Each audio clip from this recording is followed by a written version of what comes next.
की। भारत माता की। भारत माता की।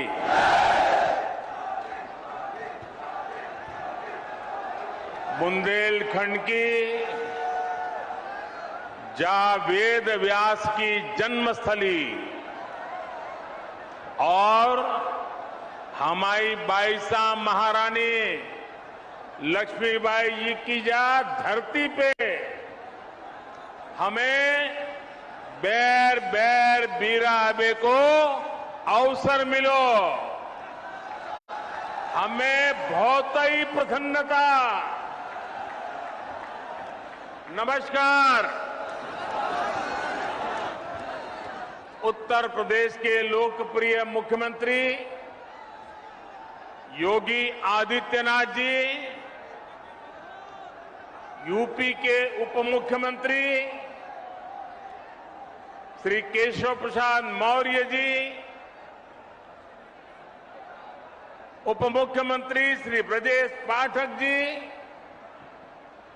केंद्रीय मंत्रिमंडल के मेरे सहयोगी और इसी क्षेत्र के वासी श्री भानु प्रताप सिंह जी,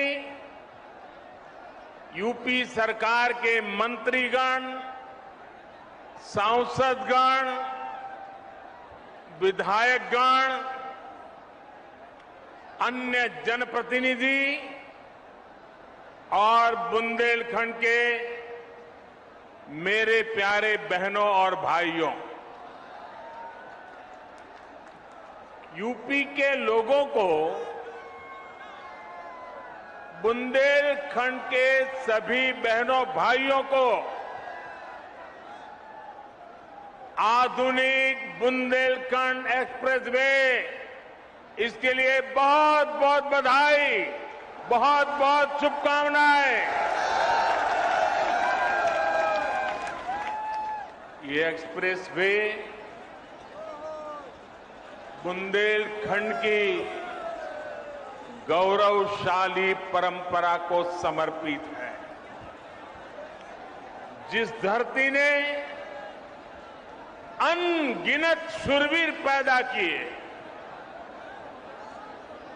जहां के खून में भारत भक्ति बहती है, जहां के बेटे बेटियों के पराक्रम और परिश्रम ने हमेशा देश का नाम रोशन किया है, उस बुंदेलखंड की धरती को आज एक्सप्रेस वे का ये उपहार देते हुए उत्तर प्रदेश के सांसद के नाते, उत्तर प्रदेश के जनप्रतिनिधि के नाते मुझे विशेष खुशी मिल रही है। भाइयों और बहनों, मैं दशकों से उत्तर प्रदेश आता जाता रहा। यूपी के आशीर्वाद से पिछले 8 साल से देश का प्रधान सेवक के रूप में कार्य करने का आप सबने जिम्मा दिया है। लेकिन मैंने हमेशा देखा था, अगर उत्तर प्रदेश में 2 महत्वपूर्ण चीजें जोड़ दी जाए,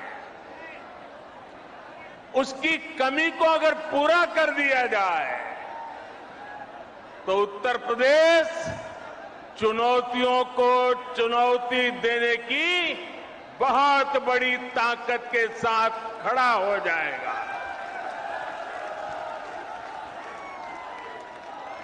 पहला मुद्दा था यहां की खराब कानून व्यवस्था।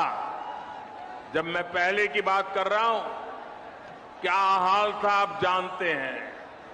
और दूसरी हालत थी हर प्रकार से खराब कनेक्टिविटी।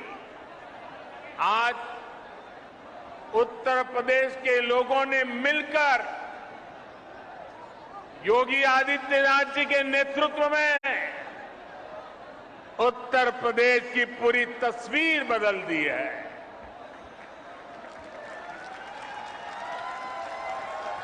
योगी जी के नेतृत्व वाली सरकार में कानून व्यवस्था भी सुधरी है और कनेक्टिविटी भी तेज से सुधर रही है। आजादी के बाद के 7 दशकों में यूपी में यातायात के आधुनिक साधनों के लिए जितना काम हुआ उससे ज्यादा काम आज हो रहा है। मैं आपसे पूछ रहा हूं, हो रहा है कि नहीं हो रहा है? हो रहा है कि नहीं हो रहा है? आंखों के सामने दिख रहा है कि नहीं दिख रहा है? बुंदेलखंड एक्सप्रेसवे से चित्रकूट से दिल्ली की दूरी करीब 3-4 घंटे कम हुई है, लेकिन इसका लाभ इससे भी कहीं गुना ज्यादा है। ये एक्सप्रेसवे यहां सिर्फ वाहनों को गति देगा इतना ही नहीं है, बल्कि ये पूरे बुंदेलखंड की औद्योगिक प्रगति को भी गति देने वाला है। इसके दोनों तरफ, इस एक्सप्रेस हाईवे के दोनों तरफ अनेक उद्योग स्थापित होने वाले हैं। यहां भंडारण की सुविधाएं, कोल्ड स्टोरेज की सुविधाएं बनने वाली है। बुंदेलखंड एक्सप्रेसवे की वजह से इस क्षेत्र में कृषि आधारित उद्योग लगाने बहुत आसान हो जाएंगे। खेत में पैदा होने वाली उपज को नए बाजारों में पहुंचाना आसान होगा। बुंदेलखंड में बन रहे डिफेंस कॉरिडोर को भी इससे बहुत मदद मिलेगी। यानी ये एक्सप्रेसवे बुंदेलखंड के कोने कोने को विकास, स्वरोजगार और नए अवसरों भी जोड़ने वाला है। साथियों, एक समय था जब माना जाता था कि यातायात के आधुनिक साधनों पर पहला अधिकार सिर्फ बड़े बड़े शहरों का ही है। मुंबई हो, चेन्नई हो, कोलकाता हो, बेंगलुरु हो, हैदराबाद हो, दिल्ली हो, सब कुछ उनको ही मिले।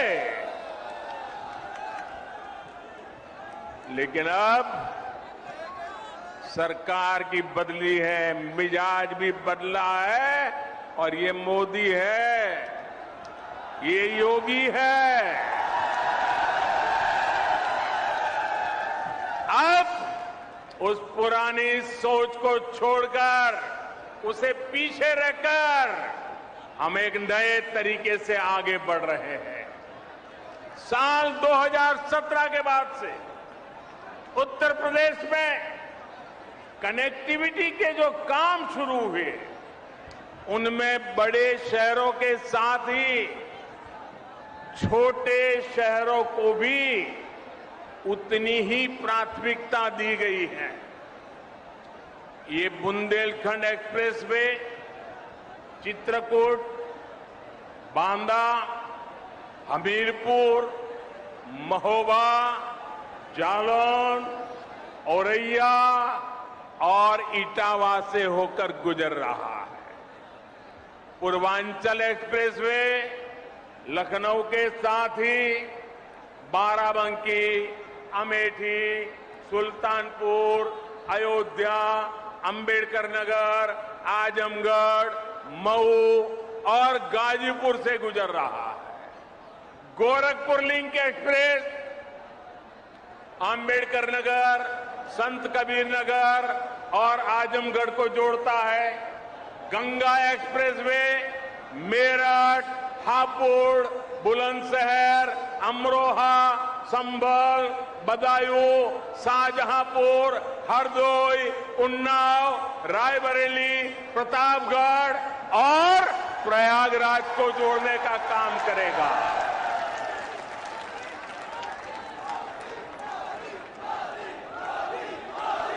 दिखता है कितनी बड़ी ताकत पैदा हो रही है।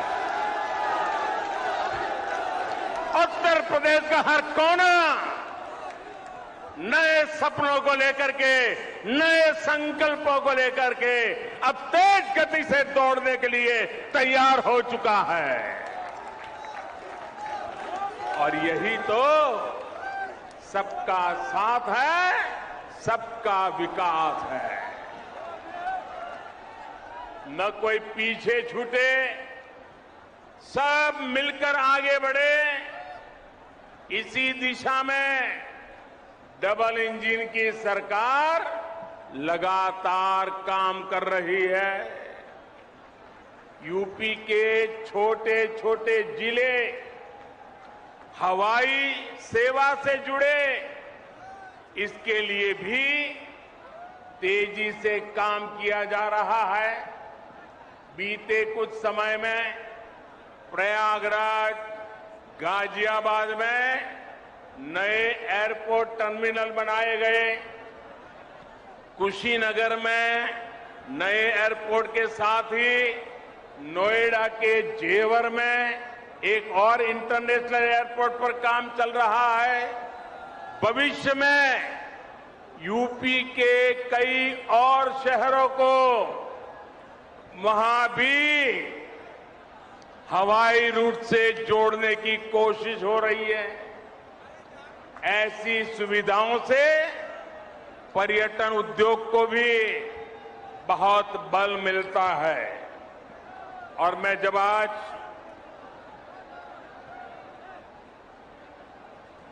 यहां मंच पर आ रहा था तो उसके पहले मैं इस बुंदेलखंड एक्सप्रेसवे का प्रेजेंटेशन देख रहा था, एक मॉड्यूल लगाया वो देख रहा था। और मैंने देखा कि इस एक्सप्रेसवे के बगल में जो जो स्थान है वहां पर कई सारे किले हैं। सिर्फ झांसी का ही किला है ऐसा नहीं, कई सारे किले हैं। आप में से जो विदेश की दुनिया जानते होंगे उनको मालूम होगा, यूरोप के कई देश ऐसे हैं जहां पर किले देखने का एक बहुत बड़ा टूरिज्म उद्योग चलता है और दुनिया के लोग पुराने किले देखने के लिए आते हैं। आज बुंदेलखंड एक्सप्रेसवे बनने के बाद मैं योगी जी की सरकार को कहूंगा कि आप भी इन किलों को देखने के लिए एक शानदार टूरिज्म सर्किट बनाइए।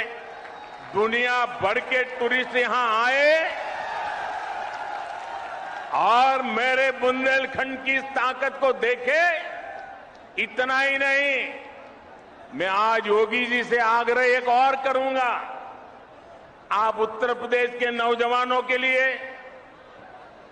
इस बार जब ठंड की सीजन शुरू हो जाए, मौसम ठंडी का शुरू हो जाए, तो किले चढ़ने की स्पर्धा आयोजित कीजिए और परंपरागत रास्ते से नहीं, कठिन से कठिन रास्ता तय कीजिए और नौजवान को बुलाइए। कौन जल्दी से जल्दी चढ़ता है, कौन किले पर सवार होता है, आप देखना उत्तर प्रदेश के हजारों नौजवान इस स्पर्धा में जुड़ने के लिए आ जाएंगे। और उसके कारण बुंदेलखंड में लोग आएंगे, रात को मुकाम करेंगे, कुछ खर्चा करेंगे, रोजी रोटी के लिए बहुत बड़ी ताकत खड़ी हो जाएगी। साथियों, एक एक्सप्रेस में कितने प्रकार के कामों को अवसर का जन्म दे देता है। साथियों, डबल इंजन की सरकार में आज यूपी जिस तरह आधुनिक हो रहा है, ये वाकई अभूतपूर्व है। जिस यूपी में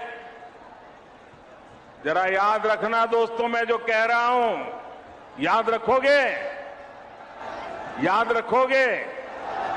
जरा हाथ ऊपर करके बताओ, याद रखोगे? पक्का याद रखोगे? बार बार लोगों को बताओगे? तो याद रखिए, जिस यूपी में सरयू नहर परियोजना का पूरा होने में 40 साल लगे, जिस यूपी में गोरखपुर फर्टिलाइजर प्लांट 30 साल से बंद पड़ा था, जिस यूपी में अर्जुन डैम परियोजना को पूरा होने में 12 साल लगे, जिस यूपी में अमेठी राइफल कारखाना सिर्फ एक बोर्ड लगा करके पड़ा हुआ था, जिस यूपी में रायबरेली रेल कोच फैक्ट्री डिब्बे नहीं बनाती थी, सिर्फ डब्बों का रंग रोगान करके काम चला रही थी, उस यूपी में अब इंफ्रास्ट्रक्चर पर इतनी गंभीरता से काम हो रहा है कि उसने अच्छे अच्छे राज्यों को भी पीछे छोड़ दिया है। दोस्तों, पूरे देश में अब यूपी की पहचान बदल रही है। आपको गर्व होता है कि नहीं होता है? आज यूपी का नाम रोशन हो रहा है, आपको गर्व हो रहा है कि नहीं हो रहा है? आप पूरा हिंदुस्तान यूपी के प्रति बड़े अच्छे भाव से देख रहा है, आपको आनंद हो रहा है कि नहीं हो रहा है? और साथियों, बात सिर्फ हाईवे या एयरवे की नहीं है। शिक्षा का क्षेत्र हो, मैन्युफैक्चरिंग का क्षेत्र हो, खेती किसानी हो, यूपी हर क्षेत्र में आगे बढ़ रहा है। पहले की सरकार के समय यूपी में हर साल, ये भी याद रखना, रखोगे? रखोगे? जरा हाथ ऊपर करके बताओ, रखोगे? पहले की सरकार के समय यूपी में हर साल औसतन 50 किलोमीटर रेल लाइन का दोहरीकरण होता था। कितना? कितने किलोमीटर? कितने किलोमीटर? 50। पहले, हमारे आने से पहले रेलवे का दोहरीकरण 50 किलोमीटर। मेरे उत्तर प्रदेश के नौजवानों, भविष्य कैसे गढ़ता है देखिए। आज औसतन 200 किलोमीटर का काम हो रहा है। 200 किलोमीटर रोड लाइन का दोहरीकरण हुआ। 2014 से पहले यूपी में सिर्फ 11,000 कॉमन सर्विस सेंटर थे। जरा आंकड़ा याद रखिए, कितने? कितने? 11,000। आज यूपी में 1,30,000 से ज्यादा कॉमन सर्विस सेंटर काम कर रहे हैं। ये आंकड़ा याद रखोगे? एक समय में यूपी में सिर्फ 12 मेडिकल कॉलेज हुआ करते थे। आंकड़ा याद रहा? कितने मेडिकल कॉलेज? जरा जोर से बताइए, कितने? 12 मेडिकल कॉलेज। आज यूपी में 35 से ज्यादा मेडिकल कॉलेज है और 14 नए मेडिकल कॉलेज पर काम चल रहा है। मतलब कहां 14 और कहां 50। भाई और बहनों, विकास की जिस धारा पर आज देश चल रहा है, उसके मूल में 2 प्रमुख पहलू हैं। एक है इरादा और दूसरा है मर्यादा। हम देश के वर्तमान के लिए नई सुविधाएं नहीं गढ़ रहे, बल्कि देश का भविष्य भी गढ़ रहे हैं।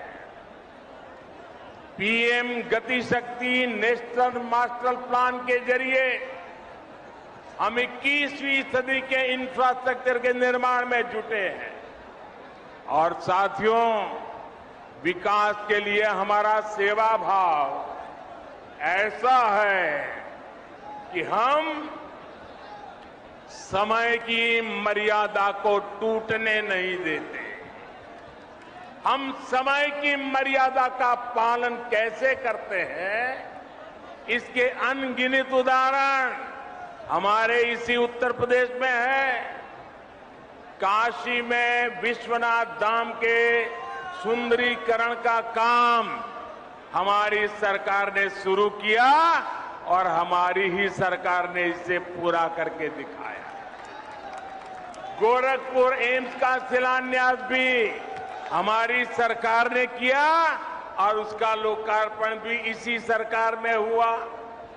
दिल्ली मेरठ एक्सप्रेसवे का शिलान्यास भी हमारी सरकार ने किया और उसका लोकार्पण भी हमारी सरकार में हुआ। बुंदेलखंड एक्सप्रेस भी इसी का उदाहरण है।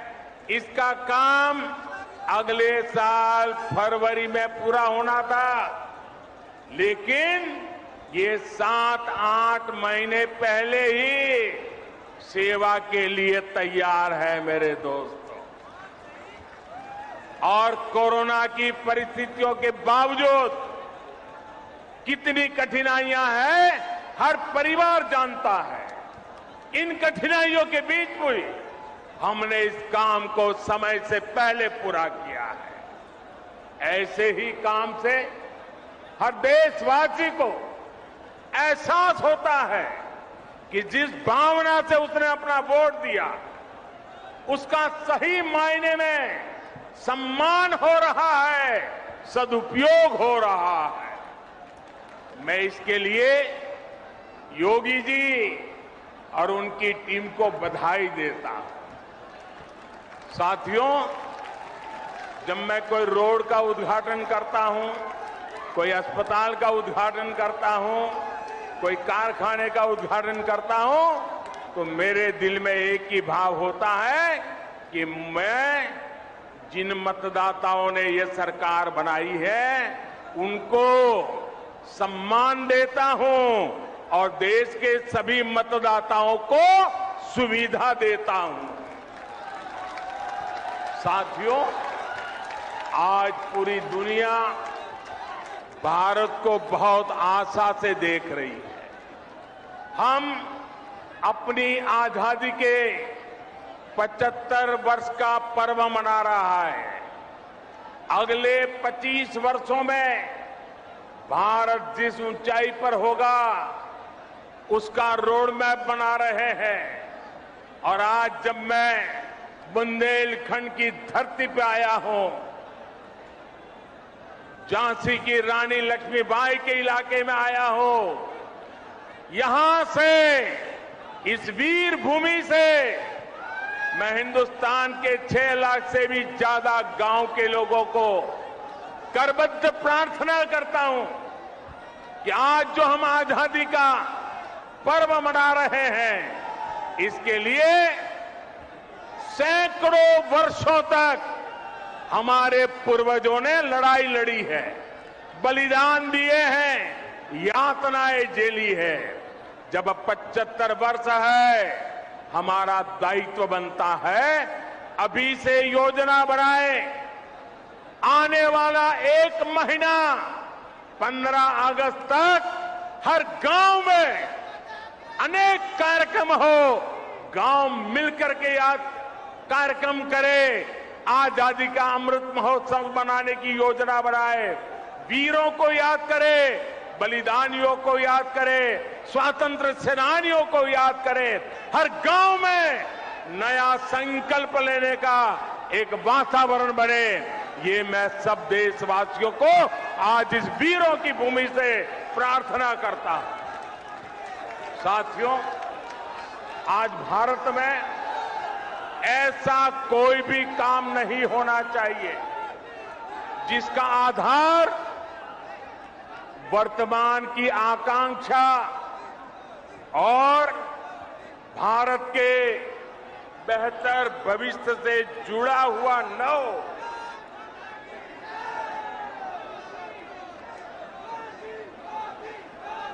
हम कोई भी फैसला लें, कोई भी निर्णय लें, कोई भी नीति बनाए, इसके पीछे सबसे बड़ी सोच यही होनी चाहिए कि इससे देश का विकास और तेज होगा। हर वो बात जिससे देश को नुकसान होता है, देश का विकास प्रभावित होता है, उससे हमें हमेशा हमेशा दूर रखना है।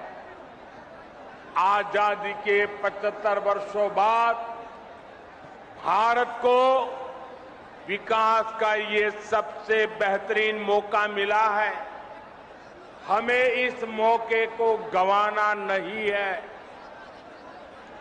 हमें इस कालखंड में देश का ज्यादा से ज्यादा विकास करके उसे नई ऊंचाई पर पहुंचाना है, नया भारत बनाना है।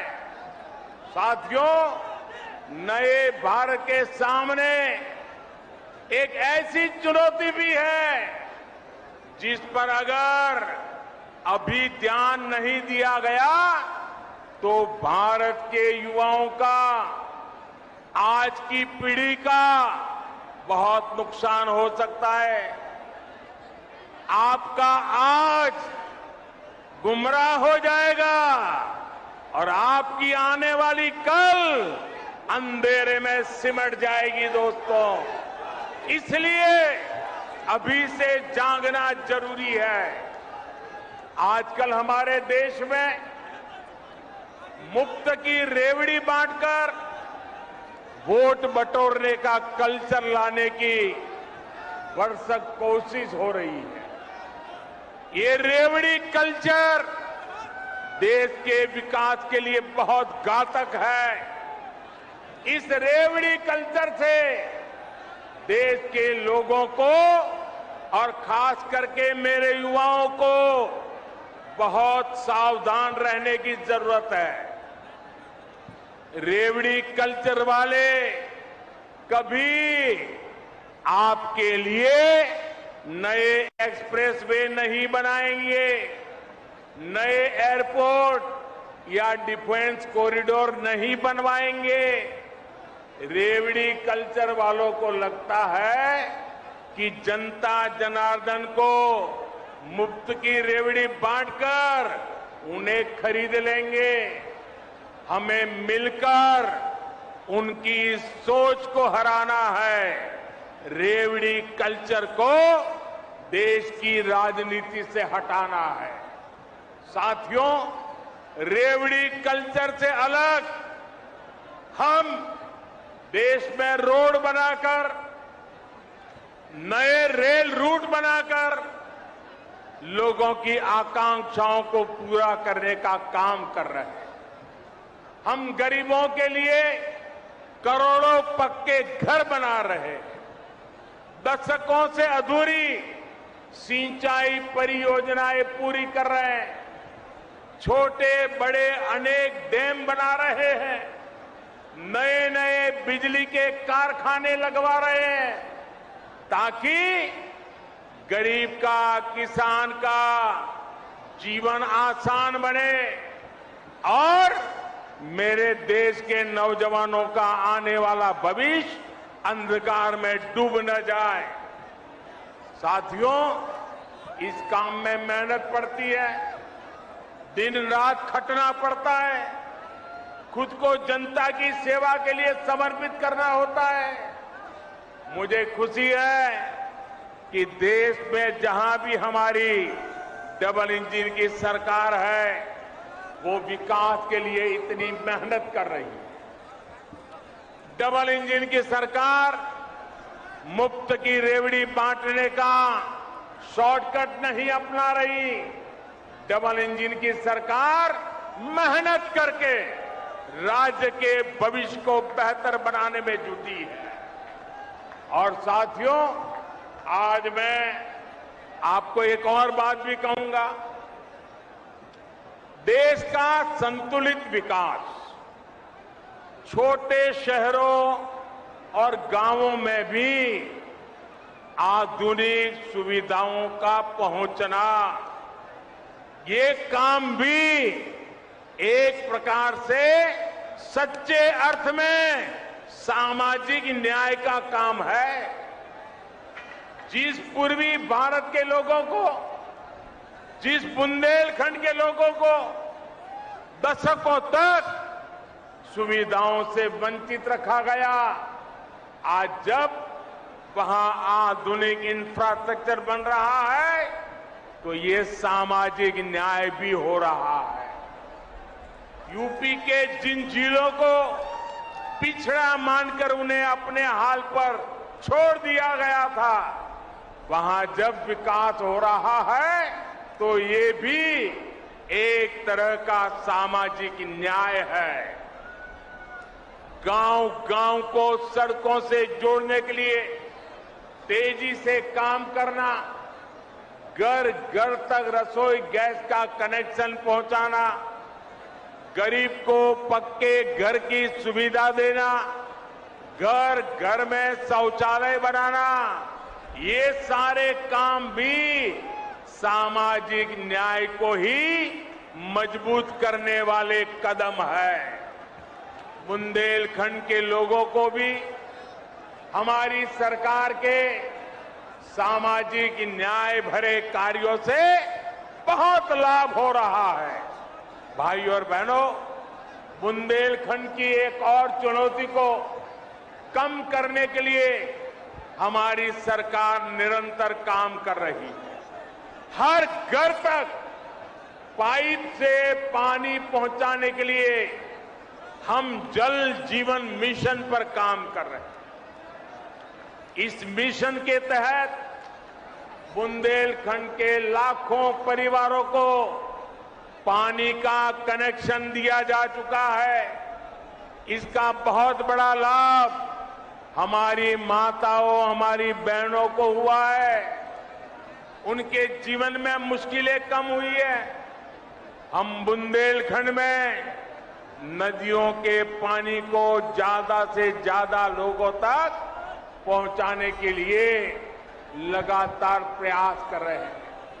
रतौली बांध परियोजना, भावनी बांध परियोजना और मझगांव चिल्ली स्प्रिंकलर सिंचाई परियोजना ऐसे ही प्रयासों का परिणाम है।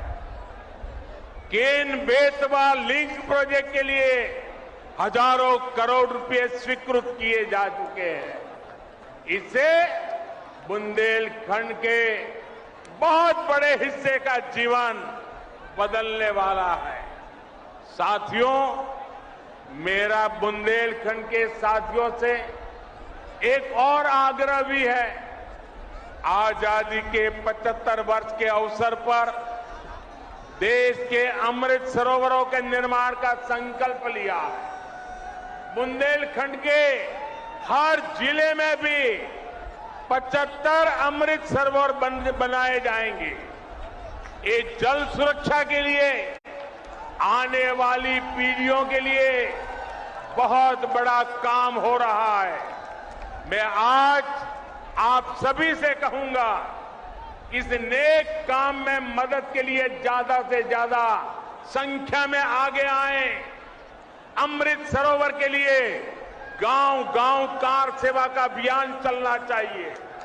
भाइयों और बहनों, बुंदेलखंड के विकास में बहुत बड़ी ताकत यहां के कुटीर उद्योगों की भी है। आत्मनिर्भर भारत के लिए हमारी सरकार द्वारा इस कुटीर परंपरा पर भी बल दिया जा रहा है। मेक इन इंडिया भारत की इसी कुटीर परंपरा से सशक्त होने वाला है। छोटे प्रयासों से कैसे बड़ा प्रभाव पड़ रहा है, इसका एक उदाहरण मैं आज आपको भी और देशवासियों को देना चाहता हूं। साथियों, भारत हर साल करोड़ों रुपए के खिलौने दुनिया के दूसरे देशों से मंगाता रहा है। अब बताइए, छोटे छोटे बच्चों के लिए छोटे छोटे खिलौने ये भी बाहर से लाए जाते थे, जबकि भारत में खिलौने बनाना तो पारिवारिक और पारंपरिक उद्योग रहा, पारिवारिक व्यवसाय रहा है। उसे देखते हुए मैंने भारत में खिलौना उद्योग को नए सिरे से काम करने का आग्रह किया। लोगों से भी भारतीय खिलौनों को खरीदने की अपील की थी। इतने कम समय में सरकार के स्तर पर जो काम करने जरूरी था वो भी हमने किया। इन सब का नतीजा ये निकला कि आज और हर हिंदुस्तानी को गर्व होगा, मेरे देश के लोग सच्ची बात को कैसे दिल से ले लेते हैं, इसका ये उदाहरण है। इस सब का नतीजा ये निकला कि आज विदेश से आने वाले खिलौनों की संख्या बहुत बड़ी मात्रा में कम हो गई है। मैं देशवासियों का आभार व्यक्त करता हूं। इतना ही नहीं, भारत से अब बड़ी संख्या में खिलौने विदेश में जाने लगे। इसका लाभ किसे मिला है? खिलौने बनाने वाले हमारे ज्यादातर साथी गरीब परिवार है, दलित परिवार है, पिछड़े परिवार है, आदिवासी परिवार है। हमारी महिलाएं खिलौने बनाने के काम में जुड़ी रहती है। इस उद्योग से हमारे इन सब लोगों को लाभ हुआ है। झांसी, चित्रकूट, बुंदेलखंड में तो खिलौनों की बड़ी समृद्ध परंपरा रही है। इन्हें भी डबल इंजन की सरकार द्वारा प्रोत्साहित किया जा रहा है। साथियों, शूरवीरों की धरती बुंदेलखंड के वीरों ने खेल के मैदान पर भी विजय पताका फहराई है। देश के सबसे बड़े खेल सम्मान का नाम अब बुंदेलखंड के सपूत मेजर ध्यानचंद के नाम पर ही है। ध्यानचंद जी ने जिस मेरठ में काफी समय गुजारा था, वहां पर उनके नाम से एक स्पोर्ट्स यूनिवर्सिटी भी बनाई जा रही है। कुछ समय पहले हमारी झांसी की ही एक बिटिया शैली सिंह ने भी कमाल करके दिखाया। हमारे ही बुंदेलखंड की बेटी शैली सिंह ने लंबी कूद में नए नए रिकॉर्ड बनाने वाली शैली सिंह पिछले साल अंडर 20 वर्ल्ड एथलेटिक चैंपियनशिप में सिल्वर मेडल भी जीता है। बुंदेलखंड ऐसी युवा प्रतिभाओं से भरा हुआ है। यहां के युवाओं को आगे बढ़ने का खूब अवसर मिले, यहां से पलायन रुके, यहां आधुनिक इंफ्रास्ट्रक्चर बने, इसी दिशा में हमारी सरकार काम कर रही है। यूपी ऐसे ही सुशासन की नई पहचान को मजबूत करता रहे, इसी कामना के साथ आप सभी को बुंदेलखंड एक्सप्रेस के लिए फिर से बहुत बहुत बधाई। और फिर से याद कराता हूं, 15 अगस्त तक पूरा महीना हिंदुस्तान के हर घर में, हर गांव में आजादी का महोत्सव मनना चाहिए, शानदार मनना चाहिए।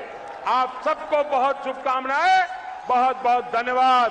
पूरी ताकत से बोलिए भारत माता की, भारत माता की, भारत माता की।